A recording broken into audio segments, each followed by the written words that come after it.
कॅबिनेटवर cabinet आहेत. खरं म्हणजे एक कॅबिनेट तात्काळ फार लवाजमा न घेता त्यांनी जिथे प्रत्यक्ष पूर परिस्थिती आहे तिकडे घ्यायला हरकत नव्हती. लवाजमा न घेता थाट माट न करता संभाजीनगर असेल, जालना असेल, परभणी असेल व्यवस्था होऊ शकली असती. म्हणजे कॅबिनेटला काय परिस्थिती आहे त्यांना समजलं असतं. जिल्ह्यातले प्रमुख लोकांनी आपल्या व्यथा मांडल्या असत्या. पण मुख्यमंत्री दिल्लीला गेले. प्रधानमंत्र्यांनी सांगितलं अहवाल पाठवा. अहवाल गेला की नाही माहित नाही. आता कॅबिनेटमध्ये पुन्हा चर्चा होईल. निकष आहेत ते बदलले जात नाही.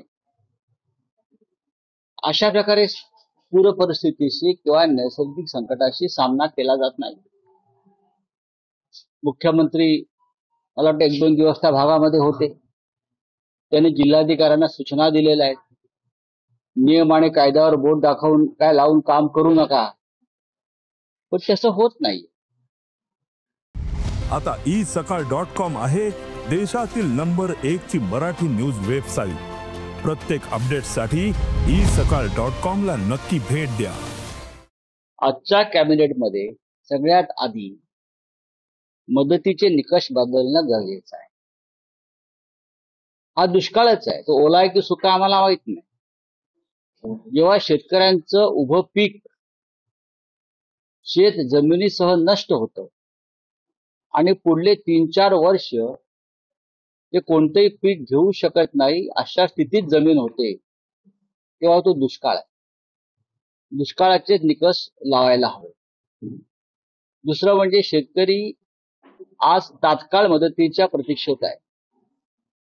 5-10 हजाराची मदत या परिस्थितीत ज्यांची घरदारं वाहून गेलेली आहेत, संसार वाहून गेले, त्यांना तातडीची 5-10 हजाराची मदत ही थट्टा आहे. शेतकऱ्यांना तात्काळ मदत हवी आहे की त्यांच्या वाहून गेलेल्या शेत जमिनीवर हेक्टरी 50,000 रुपये आणि त्यानंतर शेत जमीन पूर्ववत करण्यासाठी त्यांना ती मदत लागेल. ती देण्याची तयारी मानसिकता मला राज्याच्या मुख्यमंत्र्यांची किंवा नेतृत्वाची दिसत नाही. कर्ज वसुलीची जी बँकांकडून जो दट्टा लावला जातो तो थांबवायला हवा.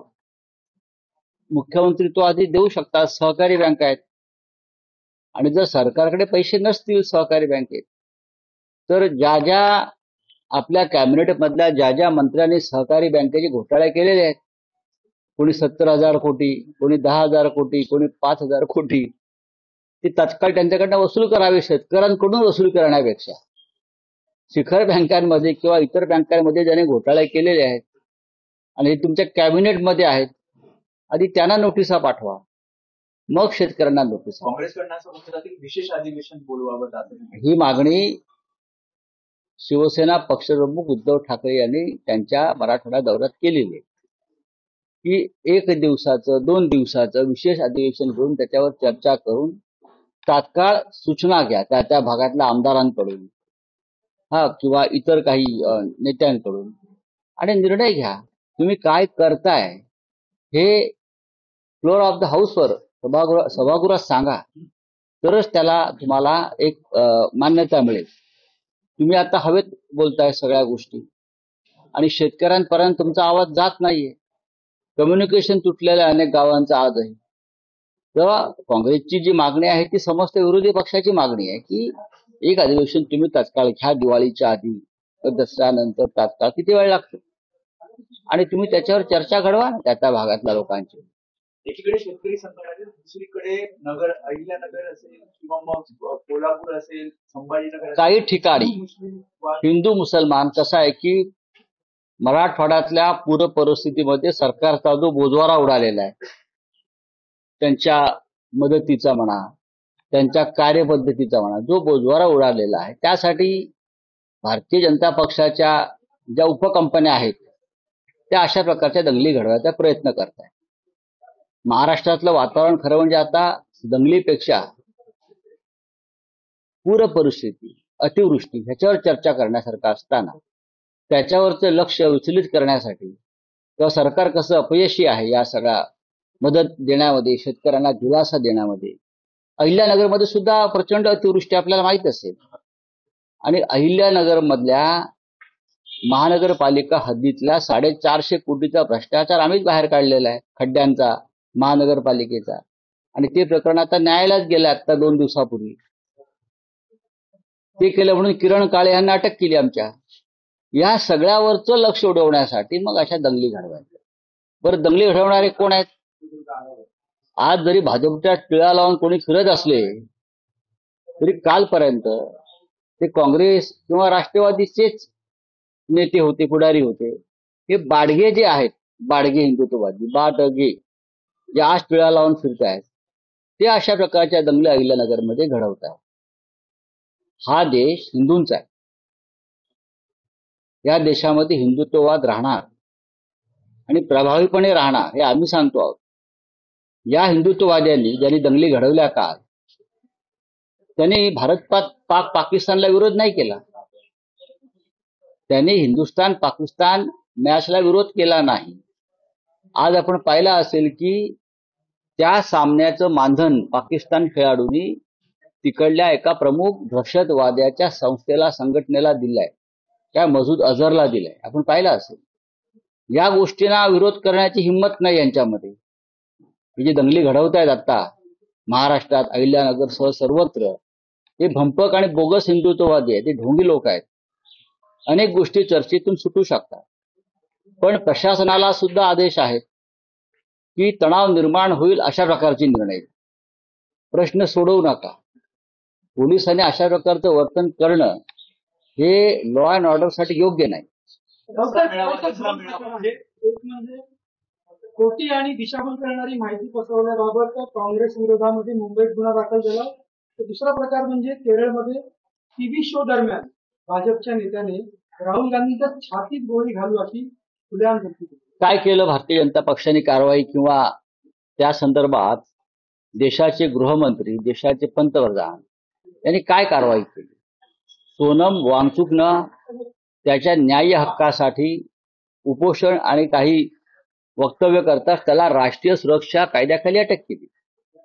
पण लोकसभेचे विरोधी पक्षनेते, जे या देशातले प्रमुख नेते आहेत, राहुल गांधी, त्यांना जाहीरपणे टीव्ही कार्यक्रमात गोळी घालण्याची भाषा एक नेता करतो त्यांचा, भाजपचा, आणि त्याच्यावरती अद्याप भारतीय जनता पक्षाकडून साधं वक्तव्य नाही, निषेध नाही. याचा अर्थ असा आहे की या देशामध्ये खून व्हावे नेत्यांचे, महात्मा गांधीप्रमाणे, इंदिरा गांधीप्रमाणे, राजीव गांधीप्रमाणे, आणि दंगली घडाव्यात अशी भारतीय जनता पक्षाची इच्छा दिसते. म्हणून राहुल गांधीच्या छातीवर गोळी मारण्याची भाषा तुमच्या पक्षाचा एक प्रमुख पदाधिकारी केरळमध्ये करतो आहे.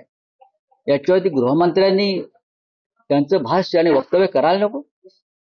ते विरोधी पक्षनेते आहेत लोकसभेतले, ते लोकप्रतिनिधी आहेत लोकसभेतले. हा काय प्रकार चालला या देशामध्ये? दसरा मेळावा, शिंदेचा दसरा मेळावा सुद्धा आझाद मैदान, ते म्हणतात की चिखल असू द्या, पाऊस असू द्या. असं आहे की शिंदेचा दसरा मेळावा मागे सुद्धा सांगितलं त्यांनी, तो अहमदाबादला किंवा सुरतला घेतला पाहिजे, गेला बाजार बडोद्याला घेतला पाहिजे, आणि त्यांच्या त्या मेळाव्याला महनीय प्रवक्ते म्हणून जय शहा किंवा अमित शहाना बोलवायला पाहिजे. आता ते पाकिस्तान बरोबरची मॅच वगैरे खेळून आले, त्याच्यामुळे ते निशाणे पाकिस्तान आहेत, तर त्यांना बोलवावं. ते कुठे सामना घेऊ शकत. पण मुंबईतला दसरा मेळावा हा माननीय बाळासाहेब ठाकरे यांची जी परंपरा आहे त्यानुसार उद्धव ठाकरे यांच्या नेतृत्वाखालच्या शिवसेनेचे, बाकी सगळं बोगस आहे बरं का, बाकी सगळं बोगस आहे, ते सडकं धान्य आहे बाकी सगळं. ते त्यांनी जरूर गुजरातमध्ये जाऊन त्यांचा मेळावा घेतला पाहिजे. सुरत, अहमदाबाद, बडोदा इथे घ्यावं नाही त्यांनी, काहीच हरकत नाही. इथे कशाला ढोंग करताय तुम्ही मेळावा? तुम्ही कोण आहात? आता मी चित्र पाहत होतो, काही भगवी शाल वगैरे घेऊन बाळासाहेब ठाकरेंसारखे असे वगैरे फोटो आहेत त्यांचे, असे वगैरे. आता फक्त मीच बाळासाहेब ठाकरे एवढंच एक सिनेमा काढायचा बाकी आहे त्यांचा लोकांना, मीच बाळासाहेब ठाकरे एवढंच ते आता सांगायचं बाकी आहे. आपल्या काँग्रेसचे अध्यक्ष राज ठाकरे यांना निमंत्रण दिलं जाणार, कारण चर्चा अशी आहे की राज ठाकरे सुद्धा आपल्या दसरा मेळाव्याला जास्त चर्चा आहे ना, चांगली चर्चा आहे, यात व्यथित व्हावं असं काही नाही ना. माननीय उद्धव ठाकरे, माननीय राज ठाकरे हे दोन बंधू एकत्र आलेले आहेत, अनेक विषयावर चर्चा करतायत, एकमेकांशी संवाद साधतायत, विचारांची देवाणघेवाण करतायत. दसऱ्याला वैचारिक सोन्याचं आदान प्रदान सुद्धा होऊ शकतं. अशा वेळेला जर लोकांच्या मनात असेल, तर तुमचा हा मनात प्रश्न असेल, तर ही चांगली चर्चा, सकारात्मक चर्चा लोकांमध्ये असायला पाहिजे. पाहून आमच्या परंपरेने ज्या गोष्टी आम्हाला करायच्या आहेत त्या आम्ही करू. आमचा काय संघाचा दसरा मेळावा नाहीये की कमलताई गवईंचं नाव टाकून त्यांना बोलवलं, मग ह्यांना बोलवलं, मग काँग्रेसवाल्यांना बोलवलं, मग त्यांना बोलवलं. एक परंपरा आहे दसरा मेळावा, त्या परंपरेचं पूर्ण पालन केलं जाईल. शिवसेनेच्या दसरा मेळाव्याची परंपरा कधीही खंडित होत नाही. ती परंपरा व्यासपीठावरची सुद्धा असते आणि त्या योजनेची सुद्धा असते. पूरग्रस्तांना आपण पाहतोय की मंदिर असो किंवा धार्मिक स्थळ असो, हिंदुत्व यांनी अनेक मोठ्या प्रमाणावरती मदत केल्याचं आपण पाहतोय. मात्र दुसरीकडे असा सवाल उपस्थित केला होतो की मुस्लिम धर्माच्या धार्मिक स्थळांकडनं किंवा संस्थांकडनं मदत केली. हा प्रश्न येऊ शकत नाही. हे काम सरकारचं, मदत करणं हे काम सरकारचंच आहे. हा जो प्रश्न आहे हे बजरंग दल, विश्व हिंदू परिषद, भारतीय जनता पक्षाचे टगे असा प्रश्न विचारू शकतात. पण अनेक ठिकाणी पुरात सापडलेल्या लोकांना मुस्लिम तरुणांनी कसं वाचवलं हे छायाचित्र तुम्हीच दिलेले आहे. परभणीमध्ये एका पुजाऱ्याला मंदिरात पाणी शिरल्यावर 2 मुस्लिम तरुणांनी जीव धोक्यात घालून त्यांचा जीव वाचवला आणि त्यांना घेऊन गेले पुढे. अशी अनेक प्रसंग घडलेले आहेत. पण सरकारला या पूरग्रस्तांना मदत करण्याची जबाबदारी ही पूर्णपणे फडणवीस सरकारची आहे. रावसाहेब लाडकी बहीण योजना जेव्हा लॉन्च झाली तेव्हा सरसकट त्यांच्या खात्यांमध्ये पैसे वजा करण्यात आले शासनाचे, परंतु आता पूरग्रस्त जे आहेत शेतकरी त्यांच्या बँकांची पडताळणी झाल्यानंतरच मदत देण्याची. आम्ही जेव्हा धाराशिवला होतो तेव्हा अनेक गावात महिलांनी त्या संदर्भात प्रश्न विचारले. त्यांचं म्हणणं आहे की आता आम्हाला गेल्या 3 महिन्यापासून पैसे मिळालेले नाही. अनेक वृद्ध महिला आहे त्याच्यामध्ये, आणि आता आम्हाला सरकारचे पैसे नकोत, आम्हाला मदत द्या पुराची. चलिए कुछ है आपका तो छोड़ दीजिए. देश विदेशातील प्रत्येक घडामोडींचे लाईव्ह अपडेट मिळवण्यासाठी आता साम टीव्हीच्या सर्व सोशल मीडिया प्लॅटफॉर्मला लाईक, फॉलो आणि सबस्क्राईब करा. तसंच सर्व नोटिफिकेशनसाठी बेल आयकॉन प्रेस करायला विसरू नका.